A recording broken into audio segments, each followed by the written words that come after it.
आगे भगवान कहते हैं, योग युक्तो विशुद्धात्मा विजितात्मा जितेन्द्रियः सर्वभूतात्मा भूतात्मा कुर्वन्नपि न लिप्यते। योगयुक्तः विशुद्धात्मा विजितात्मा जितेन्द्रियः सर्वभूतात्मा भूतात्मा कुर्वन् अपि न लिप्यते। बहुत सुंदर बात है।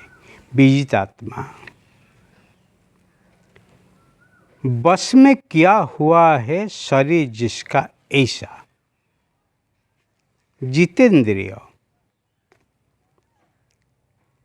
जित इंद्रिय, इंद्रिय को सामने रखने वाला।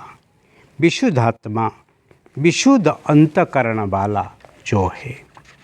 एवं सर्वभूतात्मा भूतात्मा, संपूर्ण प्राणियों के आत्मरूप परमात्मा में एक ही भाव हुआ योग युक्त निष्काम कर्मयोगी कुर्बन अपि,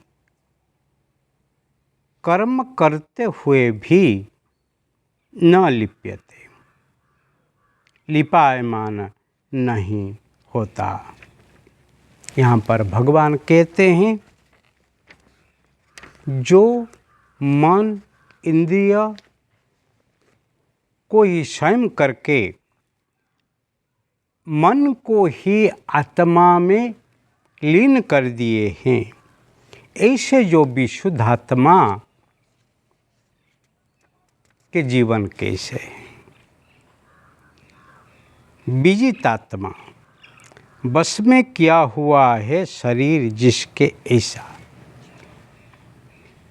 शरीर को जिसमें बस में किया हुआ है कि बहुत लोग शरीर को ही सर्वस्व मान के उनकी जो जरूरी है उसी के पीछे ही जीवन सारा ही लग जाते हैं। इसलिए यहाँ कहा जाता है, शरीर माध्यम खलु धर्म साधनम। शरीर एक माध्यम है और शरीर माध्यम से जो धर्म को ही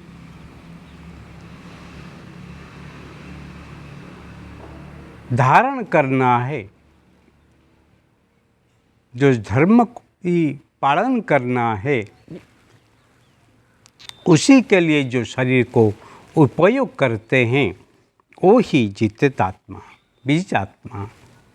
और जितेंद्रिय, जो इंद्रियों को ही संयम में रखते ही जो जीत गया है। और विशुद्धात्मा, और जो अंतकरण से ही पवित्र है। सर्वभूतात्मा भूतात्मा, सर्व प्राणियों के आत्मा रूप जो ही परमात्मा को वही अंदर दर्शन करते हैं, ऐसे भाव योग युक्त निष्काम कर्मयोगी,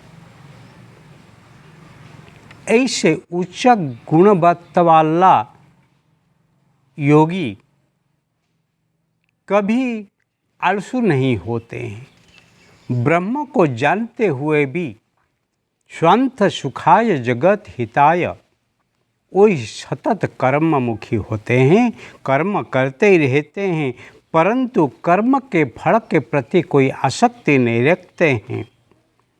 कर्म करते हुए भी कुर्वन्नपि न लिप्यते, ऐसे आत्मा काम करते हैं परंतु कोई बंधन में नहीं आते हैं, कोई माया की लपेट में नहीं आते हैं। पूर्ण रूप से वो ही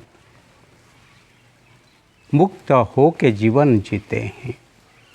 ऐसे इसे मायामय संसार में वो ही तरते हैं और जो उनके सानिध्य में रहते हैं वो भी तर जाते हैं। क्योंकि सतरति सतरति सलोकांता रहती, ऐसे लोग तर जाते हैं और दूसरे लोग को तारने के लिए तरफा बनते हैं, माध्यम बनते हैं, एक रास्ता बताते हैं। इसीलिए जीवन में ऐसे कर्मयोगी के दर्शन, श्रवण और कृपा के लाभ लेना ये अति दुर्लभ है। इसलिए जीवन में सतत ही ऐसे योगी के सानिध्य में रहना चाहिए।